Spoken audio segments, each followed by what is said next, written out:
शिक्षा महज एक शब्द नहीं है, इसकी गहराई इतनी ज्यादा है। अगर आप देखेंगे तो जिंदगी बिना शिक्षा के कुछ भी नहीं है। वैसे तो बहुत सारे आजकल कॉन्वेंट का दौर है, तो बहुत सारे प्राइवेट स्कूल हैं, कॉन्वेंट स्कूल है, इंग्लिश मीडियम है, वहां पर बच्चों को पढ़ाना फिर भी आसान होता है, क्योंकि आप बच्चों को वहां तब से भेज देते हैं जब वो 2-3 साल के होते हैं।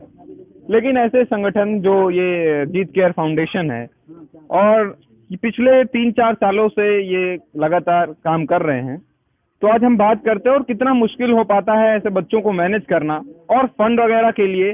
क्योंकि भैया कि आप उम्र देखकर भी अंदाजा लगा सकते हैं, ऐसी अवस्था जहां से जिस उम्र में आजकल के युवा रोजगार ढूंढ रहे हैं, बहुत सारे युवा भ्रमित होते हैं इस अवस्था में, वहां पर समाज को सुधारने का बीड़ा आपने उठाया। भैया हम आपसे थोड़ा सा बात करना चाहेंगे, आप ये सराहनीय कार्य कब से कर रहे हैं? भाई जी, सबसे पहले तो आपके चैनल को धन्यवाद।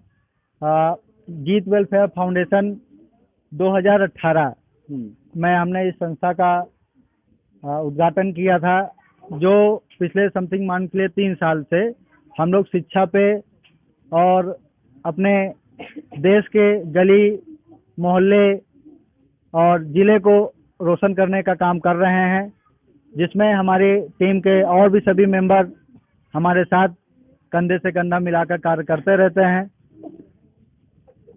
देखिए, शहरों के बच्चों को पढ़ाना थोड़ा सा आसान होता है, थोड़ा क्या मैं कहूँगा बहुत आसान होता है, क्योंकि उनके घर का माहौल भी अच्छा होता है और सोसाइटी का माहौल भी अच्छा होता है। लेकिन आप लोग जहाँ पर अपनी संस्था डालते हैं, वहाँ का माहौल अभी हम लोगों ने देखा जैसा होता है, बच्चों में थोड़ा सा शिष्टता की भी कमी देखने को मिलती है। ऐसे परिवेश में उन चीज़ों को मैनेज करना, और कई बार तो दिमाग पर भी बड़ा प्रेशर पड़ता होगा, चीज़ें झेल पाना मुश्किल लगता होगा, कैसे मैनेज करते हैं सब? अब आप लोग के जैसा कि आप लोग देख रहे हैं, बच्चों में कुछ अभाव तो रहता है, लेकिन उस अभाव को हम लोग प्रकाश की ओर को ले जाना है। आज इनके पास अभाव है, आज ये लोग छिन्न भिन्न होकर एकदम लहलूट मचा देते हैं, तो इनको योग्यता के परिपथ पे ले जाकर इनको धैर्यता का मार्ग सिखाएंगे। भविष्य में आने वाले समय पे इसी मैदान में प्रोग्राम होगा, और आशा करेंगे कि शायद जो बच्चे आज यहाँ पे मौजूद रहें, शायद वो दोबारा भी आपके समक्ष मौजूद रहें। तो जो आज आपको होड़ समझ में आई कि नहीं लहलूट मच गई, चाहे वो कॉपी किताब वितरण में हो, चाहे वो पेंसिल रबड़ के वितरण में हो, या बच्चों के मिष्ठान में जैसे केक, टाफियाँ, बिस्किट, इनमें कि बच्चे एक साथ जैसे लग रहा है कि नहीं समाप्त हो जाएगा, मिलेगा ही नहीं, तो कुछ ऐसी भावना रहती हैं। ये तो बच्चों की बात हुई, लेकिन बच्चों के साथ साथ आपको एक जो है युद्ध लड़ना पड़ता है उनके गार्जियनों के साथ भी, जो अभिभावक होते हैं उनके साथ भी आपको उन्हें समझाना पड़ता है उनके बच्चों को पढ़ाने के लिए। तो ये सारी चीजें कैसे होती हैं? और आपने कई बार बहुत सारी परिस्थितियां देखी होंगी, अनुकूल नहीं रही परिस्थितियां। कुछ बच्चे ऐसे मिलते हैं जो शिक्षित तो होना चाहते हैं, परंतु उनके माता पिता उस काबिल नहीं होते जो उचित व्यवस्था देकर, उचित पैसा देकर उनको प्राइवेट सेक्टर में पढ़ा पाएँ या उनके लिए ट्यूटर अपने घर पे उपलब्ध करा पाएँ। तो कहीं ना कहीं उनको समझाना भी पड़ता है। लोग पूछते हैं कि भैया आज आप पढ़ा रहे हैं, कल को आप फीस ना लेने पड़े। तो कई सारी ऐसे मुश्किलें आती हैं। जब हम लोग गांव में जाते हैं, लोगों को बताते हैं, तो कुछ पॉजिटिव थिंग मिलती है, कुछ नेगेटिव थिंग, फेस तो दोनों ही करना पड़ेगा। हाँ। आज जब हम आपसे बात कर रहे हैं तो ये 2022 का पहला दिन है, और आज के समय में जब लोग पार्टियां करते हैं, नए साल को एंजॉय करते हैं, तो ऐसे समय में आप ये सामाजिक कार्य कर रहे हैं और पिछले 3 सालों से करते आ रहे हैं और आगे भी करते आएंगे। तो बहुत सारी आपकी महत्वाकांक्षाएं होती होंगी जिन पर आपको जिन्हें आपको नजरअंदाज करना होता होगा, उन्हें छोड़कर आगे बढ़ना होता होगा। बिल्कुल आपने सही कहा।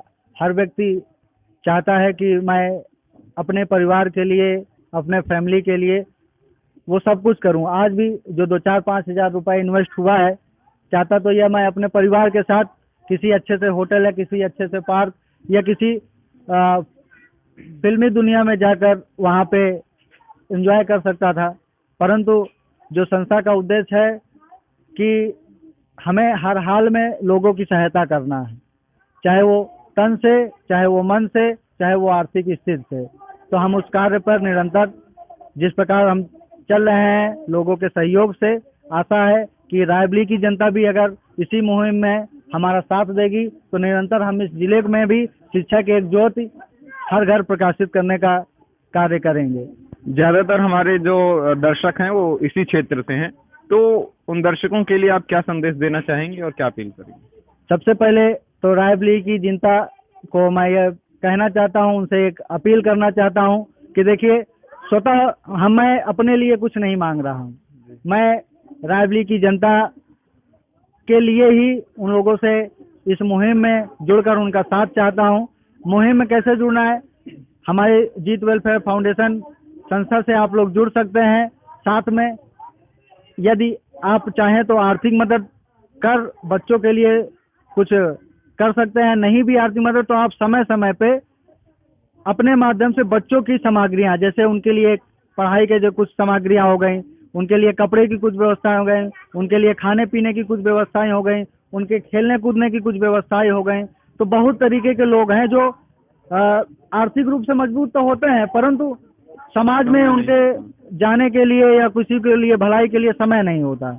तो मैं उन लोगों से आशा करता हूँ कि अगर आपके पास आर्थिक स्थिति सही है तो आप संस्था के साथ कंधे से कंधा मिलाकर मदद करें और आपका जो धन है वो कहीं ना कहीं व्यर्थ बिल्कुल भी नहीं जाएगा, क्योंकि पूरा ऑन रिकॉर्ड रहता है। और आप इसी तरह अगर संस्था की मदद करेंगे तो आशा है कि रायबली की जनता जिस हिसाब से जीत वेलफेयर फाउंडेशन को स्नेह दे रही है वो बना रहेगा और हम सब रायबली की जनता का हमेशा पॉजिटिव सोच देते रहेंगे। बहुत बहुत धन्यवाद भैया। हमारी भी यही उम्मीद है कि ज़्यादा से ज़्यादा लोग भैया की बातों को समझेंगे और चाहे वो गांव से हों चाहे शहरों से हों, शिक्षा की ओर जागरूकता लगातार बढ़ाते रहेंगे और बच्चों को पढ़ाते रहेंगे और जो मदद उनसे उनके द्वारा की जा सकती है वो उन्हें करनी चाहिए। मिलते